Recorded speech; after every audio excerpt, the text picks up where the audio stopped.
नाजरीन अस्सलाम वालेकुम वरहमतुल्लाहि वबरकातुहू। रहीमी उर्दू एकेडमी चैनल पर आपका खैर मकदम है। अज़ीज़ तलबा व तालिबात, आज हमारा उर्दू ग्रामर का 7वां लेसन है और इस लेसन में हम बात करेंगे गिनती के लिहाज से इस्म की किस्मों के बारे में। गिनती के लिहाज से इस्म की दो किस्में हैं, वाहिद और जमा। यानी अगर अंग्रेज़ी में समझे तो सिंगुलर प्लूरल। जी हाँ, उर्दू में सिंगुलर प्लूरल को वाहिद और जमा कहा जाता है।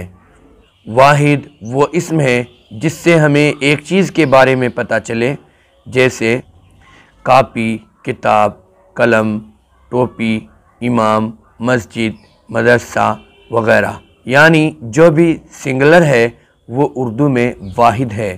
दूसरे नंबर पर आता है जमा।